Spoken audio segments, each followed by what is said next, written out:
Kita sekolah selama lebih dari 12 tahun, dari SD sampai SMA, lalu banyak yang lanjut kuliah. Kita diajarkan menghitung luas limas, menghafal jenis-jenis cacing, sampai hukum Newton. Tapi tidak satu pun mata pelajaran yang mengajarkan cara mengelola gaji pertama, membedakan utang produktif dan konsumtif, apalagi membangun cash flow.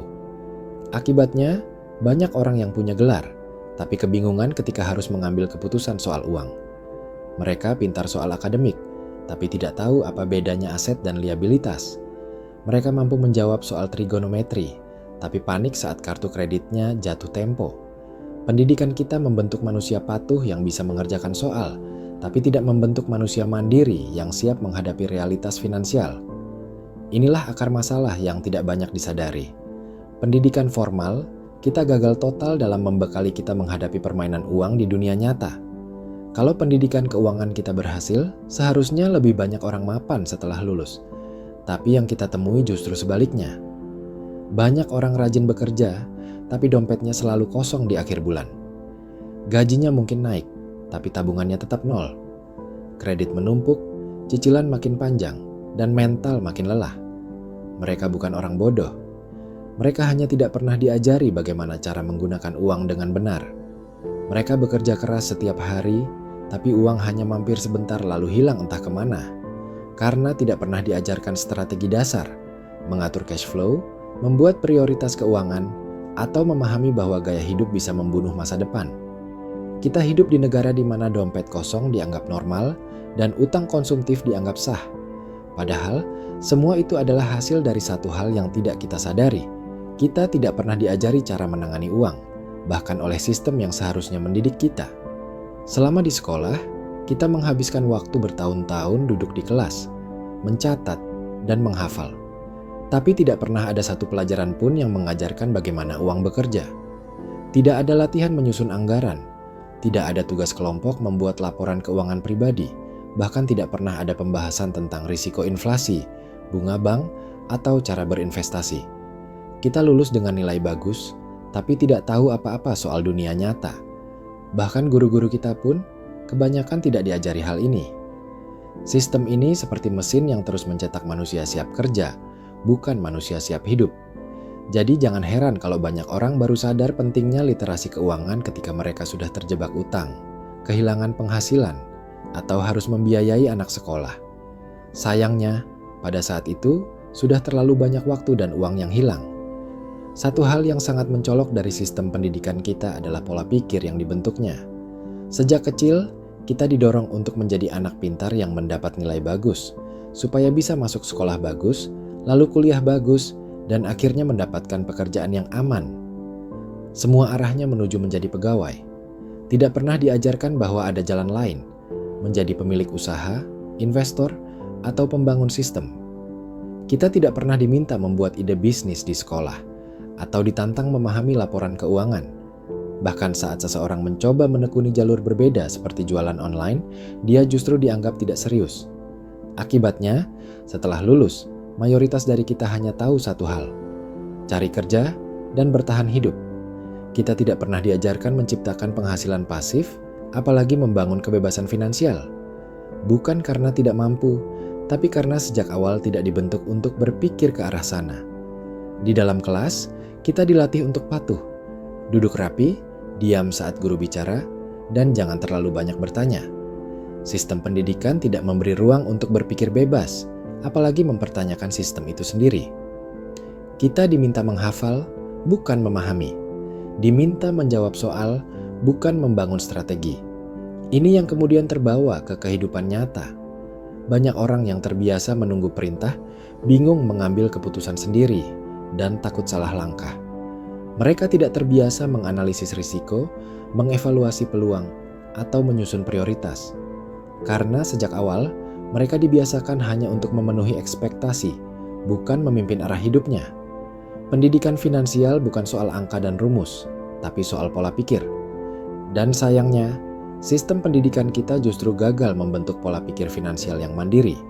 Yang dibentuk hanyalah manusia-manusia yang tahu cara bekerja, tapi tidak tahu cara mengelola hasil kerjanya. Coba lihat isi dompet Anda hari ini. Atau lebih jujur lagi, Lihat mutasi rekening Anda selama sebulan terakhir. Dari semua pengeluaran itu, berapa persen yang benar-benar masuk kategori perlu? Dan berapa persen sisanya adalah pembelian karena dorongan emosi, gaya hidup, atau FOMO? Setiap hari, uang kita bocor perlahan lewat pembelian yang tidak penting, tapi terasa wajar. Minuman kekinian, voucher game, diskon toko online, ongkos nongkrong. Semuanya tampak kecil, tapi kalau dijumlah bisa menyamai uang sewa kos. Kita menyalahkan gaji yang kecil, padahal yang bermasalah adalah pola berpikir kita terhadap uang. Kita tidak diajarkan membedakan kebutuhan dan keinginan, atau bagaimana dampak pengeluaran kecil bisa menghancurkan tujuan besar. Bukan hanya karena kita tidak punya uang, tapi karena kita tidak tahu bagaimana memperlakukan uang dengan cerdas. Kita diajari untuk mencari uang, tapi tidak pernah diajari cara mempertahankan dan mengelolanya. Salah satu tanda paling nyata dari rendahnya literasi keuangan adalah bagaimana masyarakat memperlakukan utang. Hari ini, utang konsumtif bukan dianggap sebagai masalah, tapi justru sebagai alat untuk menikmati hidup lebih awal. Cicilan smartphone, motor, bahkan belanja bulanan kini bisa dilakukan dengan sistem pay later, seolah itu hal normal. Padahal, utang seharusnya digunakan untuk membangun, bukan untuk menutupi keinginan yang belum mampu dipenuhi. Yang lebih berbahaya, utang ini seringkali dianggap sebagai bukti keberhasilan. Ketika seseorang bisa mencicil mobil, dia dianggap sudah mapan. Padahal yang ia cicil adalah liabilitas yang nilainya terus turun, bukan aset yang bisa menghasilkan.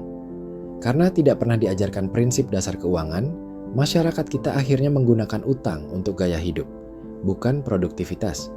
Dan karena utang itu jadi norma sosial, orang yang memilih hidup hemat dan menunda kepuasan malah dianggap aneh.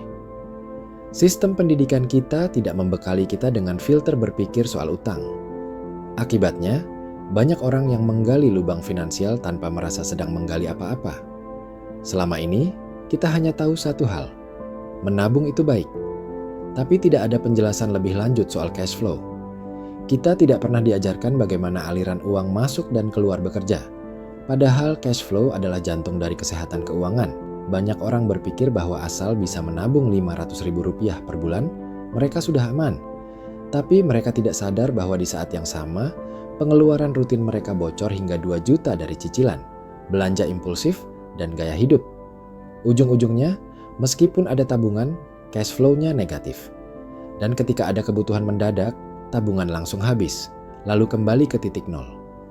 Inilah kegagalan logika keuangan yang seharusnya kita kuasai sejak sekolah. Menabung tanpa memahami cash flow adalah seperti mengisi ember bocor. Seharusnya, yang diajarkan bukan hanya jangan boros, tapi bagaimana menyusun prioritas keuangan bulanan, menghitung porsi kebutuhan, dan mengatur timing pengeluaran agar tidak merusak aliran uang masuk yang sudah kita bangun. Kita semua mengenal istilah punya rumah, punya mobil, punya motor, dan merasa bangga saat memilikinya. Tapi tidak pernah diajarkan bahwa belum tentu itu semua adalah aset. Aset adalah sesuatu yang memberikan pemasukan. Kalau kita harus mengeluarkan uang tiap bulan untuk merawatnya, membayarnya, atau mengisi bensinnya, maka itu bukan aset, tapi liabilitas.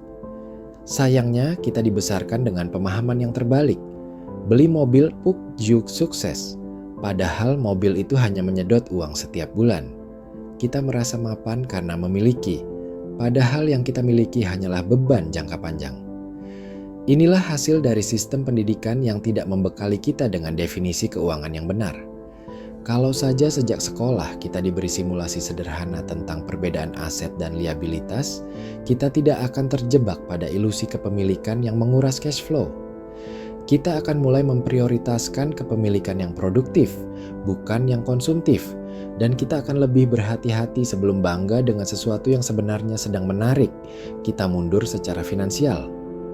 Satu hal paling penting yang nyaris tidak pernah dibahas di ruang kelas adalah bahwa waktu kita terbatas. Kita diajarkan untuk bekerja keras, disiplin, dan produktif.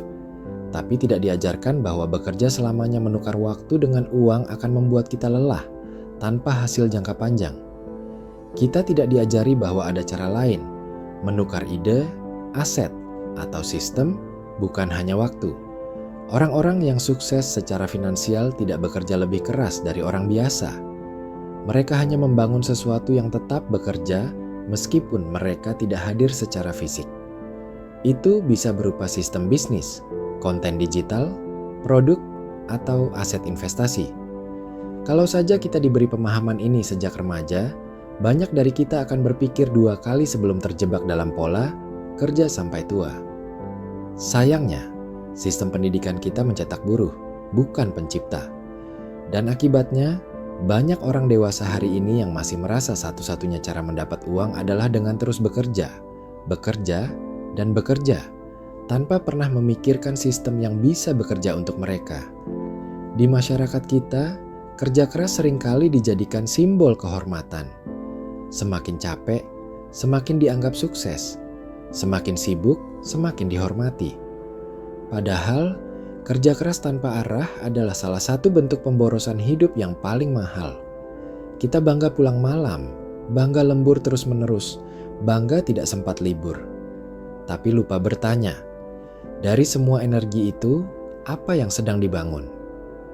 Kalau ujungnya hanya untuk membayar cicilan, memenuhi gaya hidup, atau menutup utang, maka itu bukan produktivitas, itu hanya pelarian. Sistem sosial kita seolah mengikat harga diri pada seberapa sibuk seseorang. Akibatnya, banyak orang takut berhenti, bukan karena ingin sukses, tapi karena takut terlihat gagal.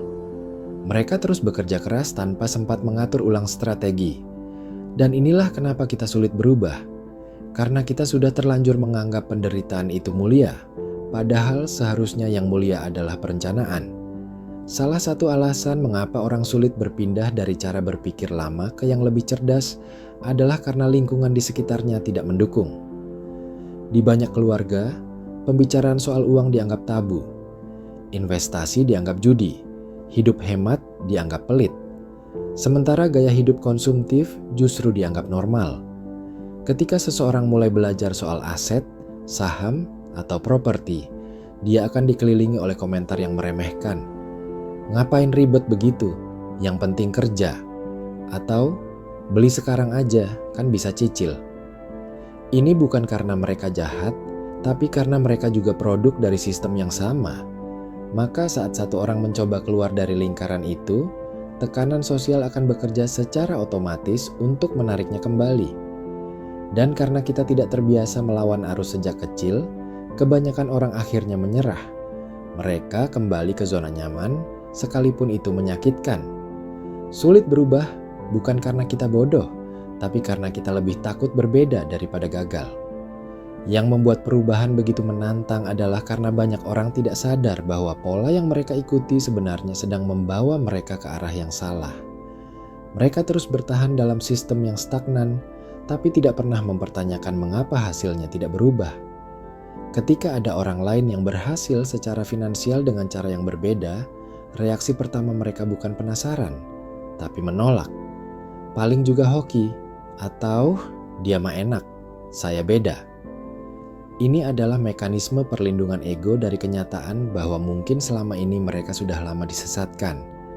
Dan mengakui itu berarti harus mengubah banyak hal, cara hidup, cara belanja, cara bekerja, dan cara mengambil keputusan.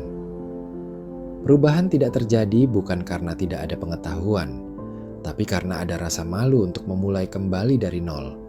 Padahal, justru keberanian mengakui bahwa pola lama salah adalah langkah pertama menuju hidup yang lebih baik.